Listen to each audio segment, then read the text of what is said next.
the Philadelphia Eagles are Super Bowl champions. Eagles!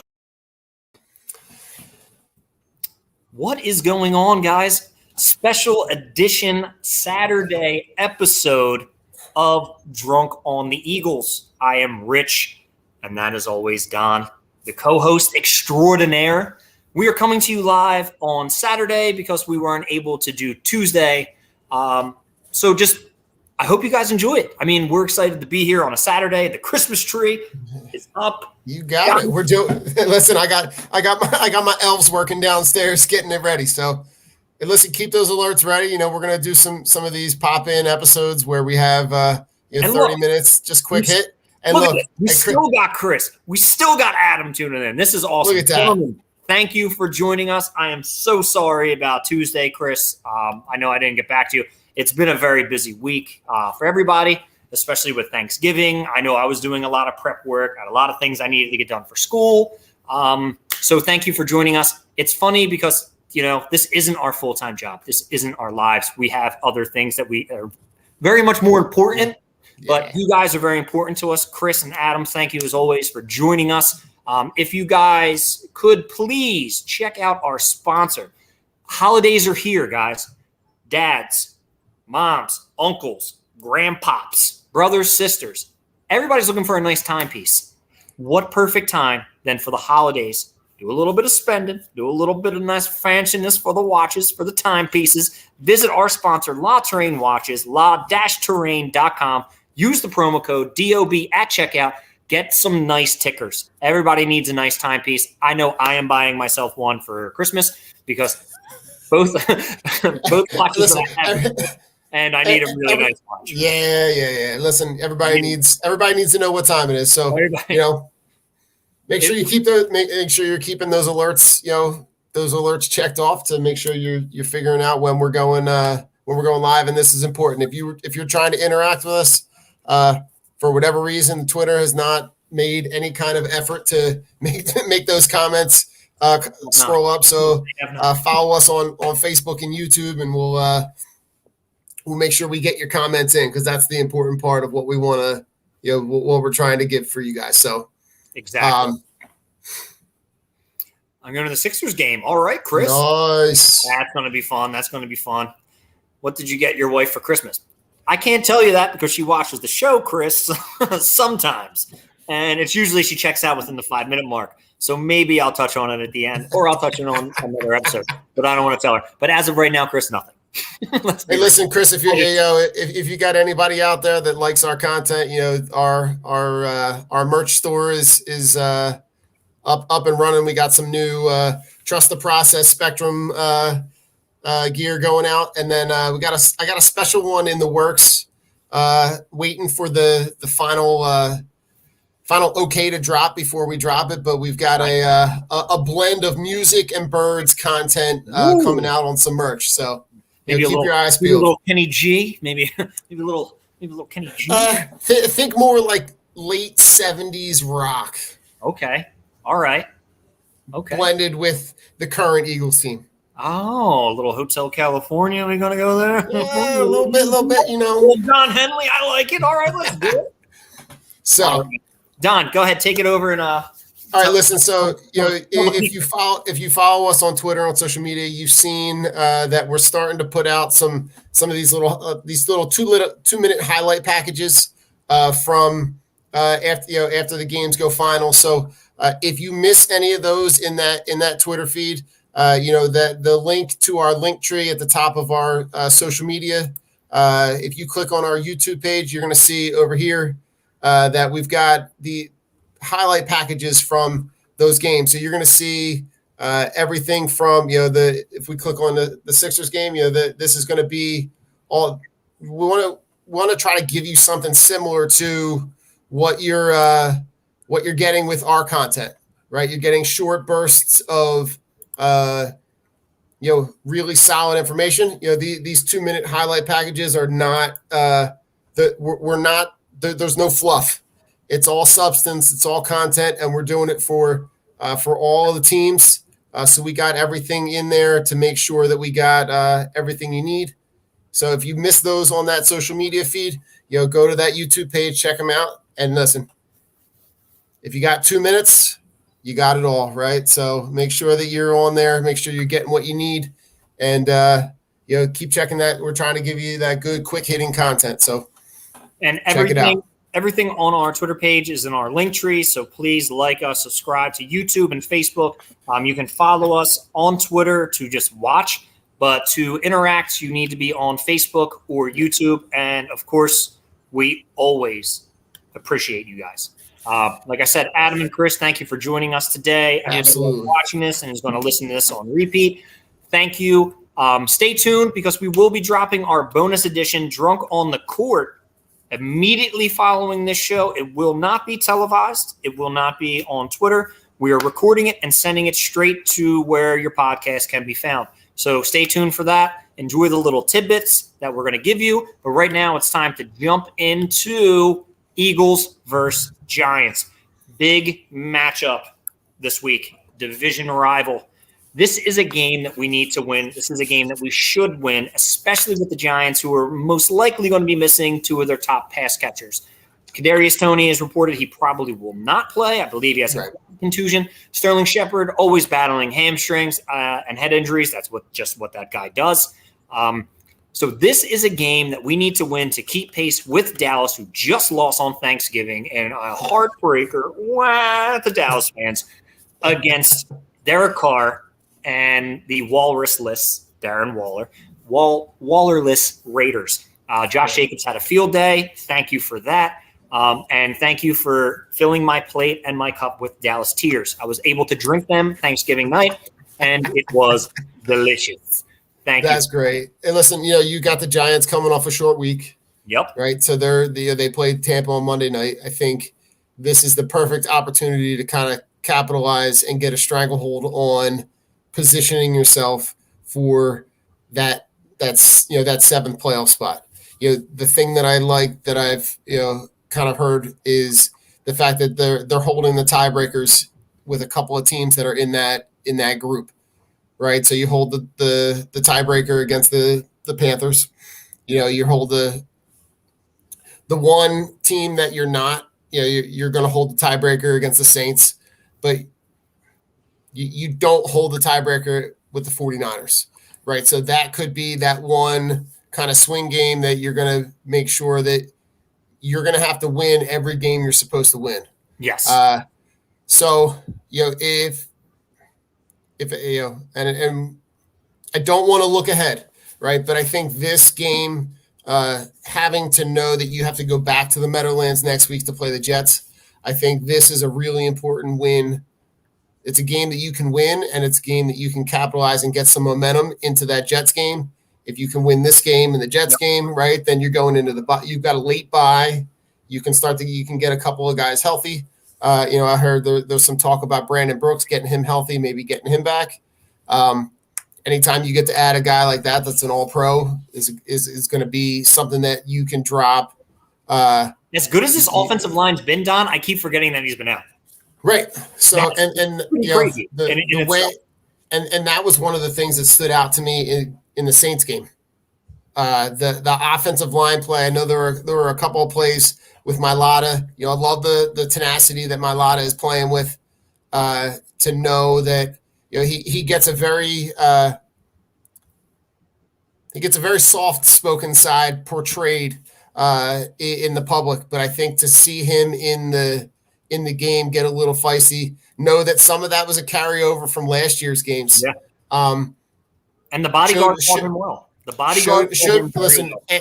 Any guy who dwarfs Jason Peters is a guy I want on my offensive line.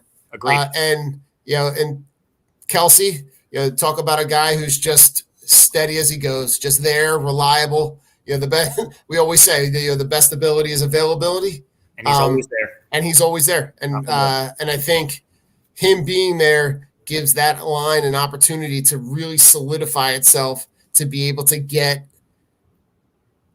this team to be able to do what it's learned how to do very well, which is run the ball. Yeah. I mean, we are going to be missing Jordan Howard this week, so there goes that big power back. But I am happy that Miles Sanders is healthy. he made through last week. He had some fumbles, but that's always been his issue. But the burst looks there. He looks – people keep saying, I saw on Twitter, that it looks like he doesn't fit this offense.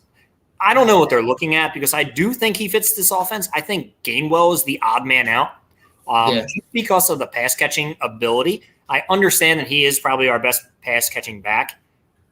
But in this offense, the way that we're running it and the way that we're distributing targets, especially that is just Goddard, Devonta Smith, some passes to the running backs, whether it be Boston Scott or Miles Sanders.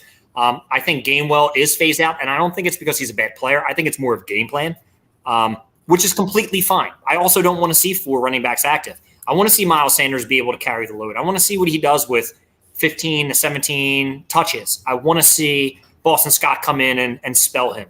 Maybe Gainwell comes back in this week. Obviously, he will be active because we need 3, and see what he does when he spells out Sanders. I continuously am growing. My heart is growing for Jalen Hurts and what he's accomplishing in this offense. He is looking good. Nick Sirianni is looking competent in what he's doing to help his essentially rookie quarterback. Does his arm strength still need to get better? Yes. But I think that in the offseason, he can work with an independent quarterbacks coach who can teach him touch, who can teach him how to set his feet and throw. I don't necessarily think arm strength is his biggest issue. I think it's touch. And you had Miles Sanders last week down the sideline, and he tried to throw a bullet off his back through 2 guys. Loft it. Throw some touch. Like that's what I want to see from Jason. What's up, buddy? How are you? What's going on, Jay? Happy Thanksgiving, my good man. What I want to see from Jalen Hurts is touch. I want to see him be able to put something under it to where it doesn't hang, zip it. When he steps into it, he can zip it across the middle. And I have no problem seeing that. I just want to touch. And I think that's something that can be taught because he's smart. He makes good decisions. I think he holds on to the ball too long, but I also think that is because you only have one true wide receiver, and that's Devonta Smith. We all are. I'm out on Jaylen Reagar. I know a lot of people are like, "Oh, yeah, more with more touches." You don't though. He's a special teams guy. I'm not running. Okay, we're not the same. Which honestly, though, really, is he even a special teams guy at this point? Like he's terrible at kick return. He's terrible at least what I can say for J.J. Arcega-Whiteside. For all his deficiencies, he has found a way to stay on the roster by by excelling on special teams. And for me, like I think everything you spoke to as far as what Jalen Hurts is talking about is that the things that he is deficient on are the things they're all things that are either correctable or they're things that are with a solid work ethic, which we know that he has, with commitment, which you know that he has, that he can get better. And listen, do I think that he's the franchise top 10 quarterback? No. But in this offense, the way that they have built this offense now, he doesn't have to be. No, he can be Mr. Right Now. He can. Right? He can be a guy who 2 years, which is which I'm completely fine with. I just want to bring up. Go ahead. That allows you to build that defense, right? It allows you to focus those first 4 picks in the next 2 years, in next year's draft.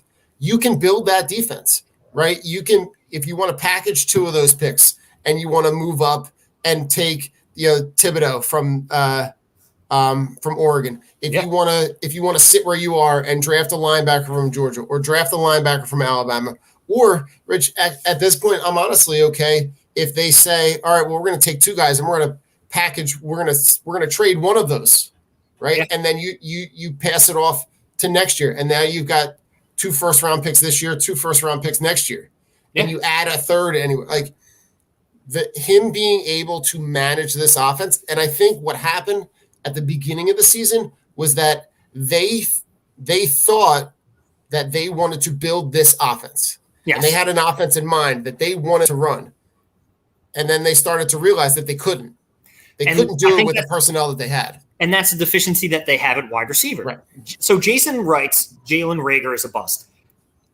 I'm all right. Sorry, Jay. I didn't mean to take it away. Nothing against you, Jay. How I'm looking at Jaylen Reagar, I do not, like I've said many times, I do not fault the guy for where he was drafted. He was drafted in the first round over Justin Jefferson by Howie because Howie thought he was the smartest man. He would have never been a first-round pick. No. He would have been a second-round pick. Do we look at him as a bust then?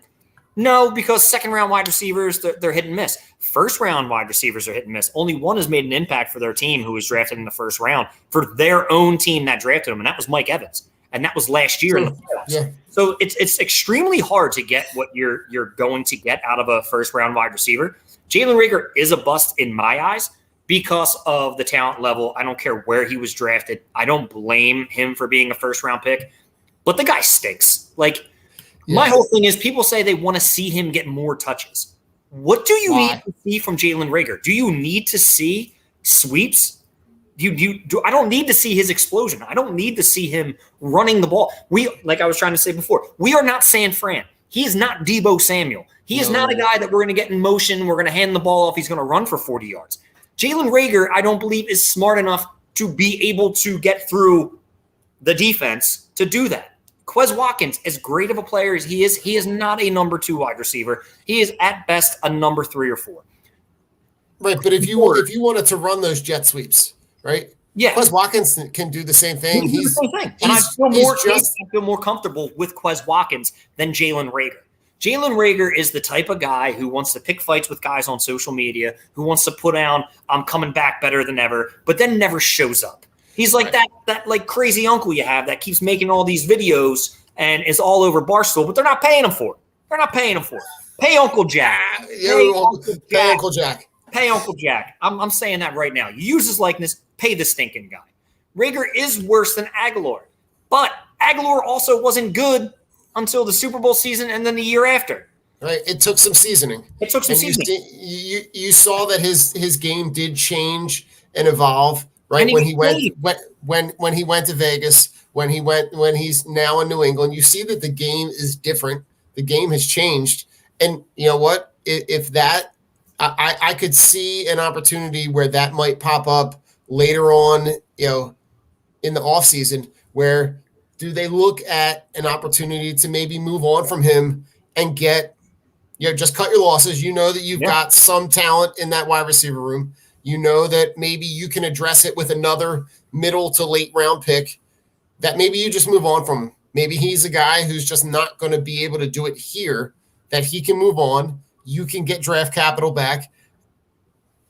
And then, it allows you to open up that roster spot to say, you can bring in a guy in free agency like Mike Williams, pair him with Devontae Smith, let Quez run the slot. You've got Goddard playing tight end. Sometimes you split them out, right? You can start to see where just sliding him out and moving a bigger, stronger piece in, what that could do for this offense. And again, it doesn't require you to then throw the ball 45 times a game. You can still run this type of offense. And I honestly, Rich, I wouldn't be mad if they invested in like that first 2 or 3 rounds in another running back. So how I'm looking at the running back position, I feel like next year there are going to be a bunch of free agent guys that you're going to sign for cheap. Because let's be real, I'm not drafting a running back within the first 4 rounds. I'm going to take a late flyer guy.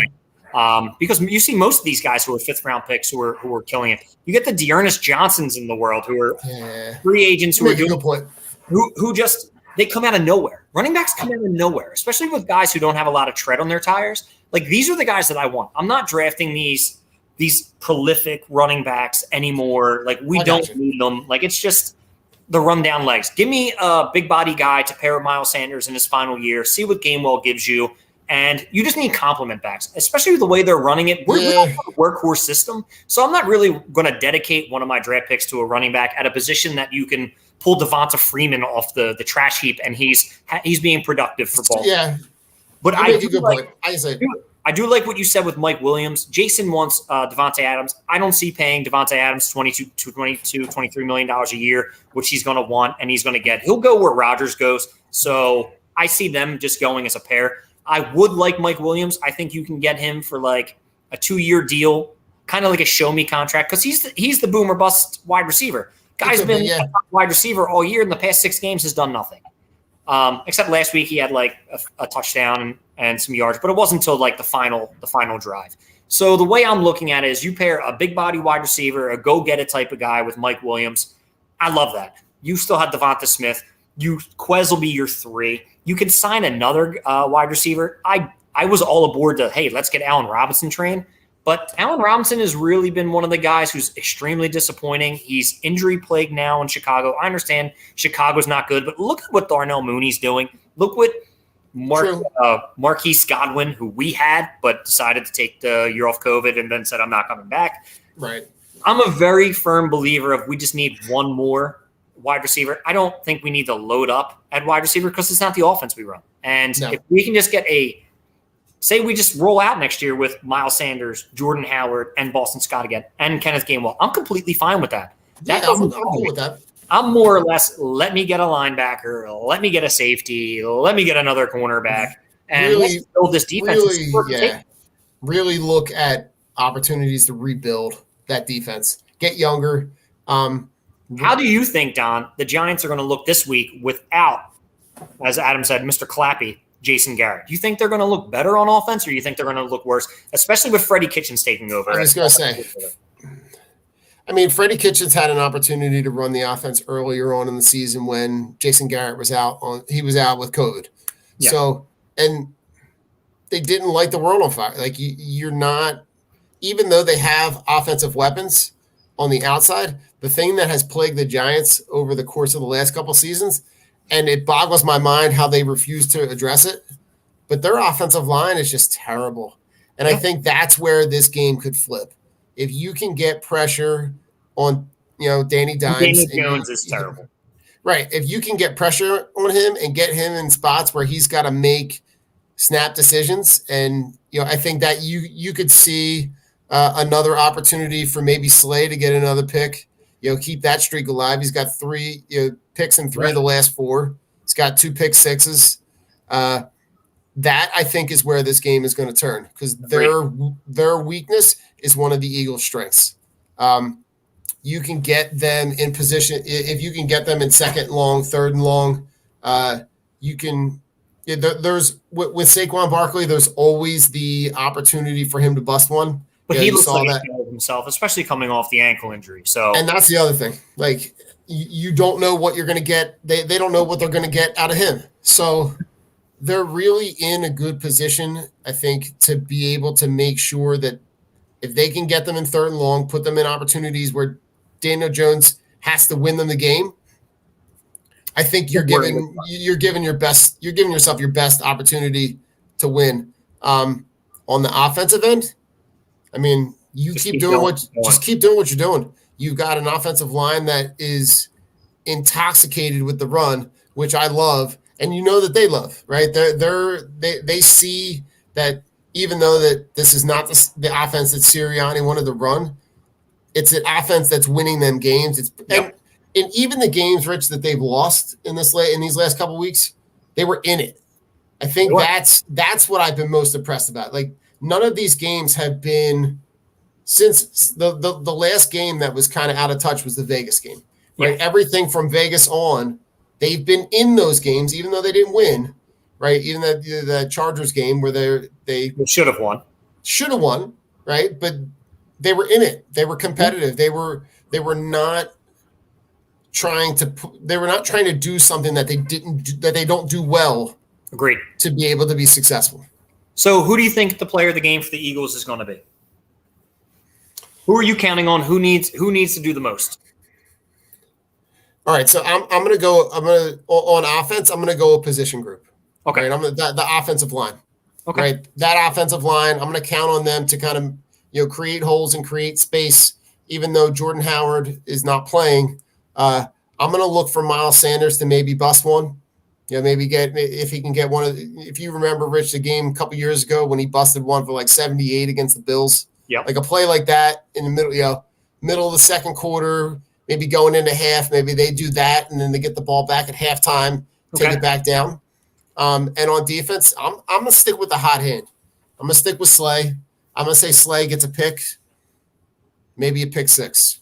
I like it. I'm gonna have to go with. I'm excited to see the battle between Devonta Smith and James Bradbury. James Bradbury is one of my favorite corners in this league. That'll be a great matchup. I love James Bradbury. I liked his game in Carolina, and I still love his game in New York. He is extremely underrated at the cornerback position. He is a top 10 guy for me at that position. I cannot wait to see the battle between him and Slim Reaper. It'll be great. It's going to be awesome, but I think the guy who's going to have to step up is going to be Quez Watkins. I think that Bradbury is going to do a really good job. I think he is going to shadow Smith. I think he's going to do a good job covering him, but I'm excited to see what the Slim Reaper can do against him. Even if he has 4 or 5 catches, I think that's going to be a win for the day.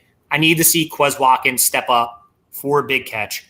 I want to see Goddard a little more involved, and it comes down to Booby. I want to see what Booby Miles has. There we go. I want to see him run for 15 and 110. I want to see him break off a big run.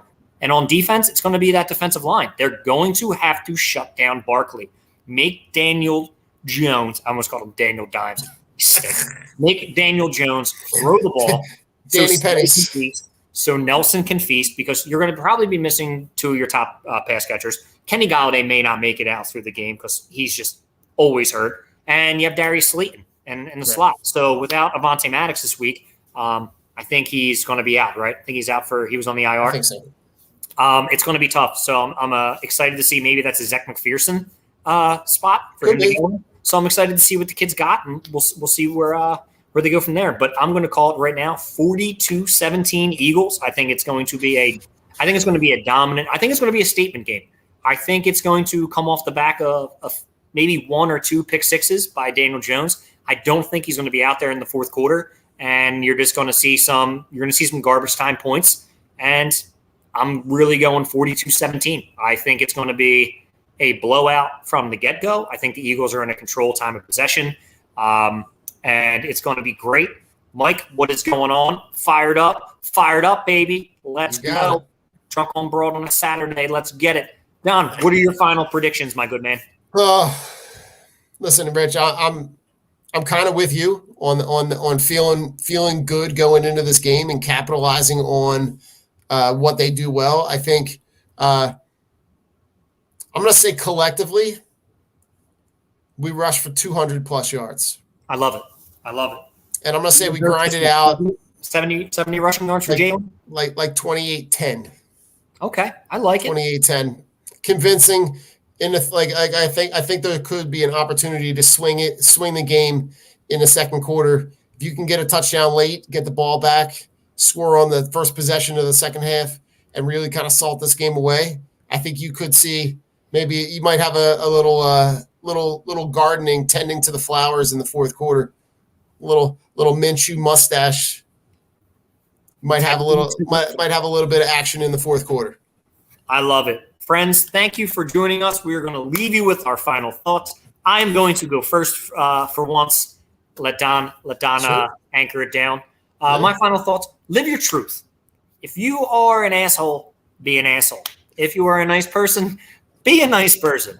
But please do not be on the fence of stupidity and irrational. Be who you are. If you portray yourself to be something on social media, live that social media lie. Because I think it's absolutely hilarious. I am clowning everybody on Instagram right now because I'm sick of people acting one way and being another, or people just having nothing but fluff and trying to have some substance, which they cannot have. There's been a lot of stupid things I've seen posted recently.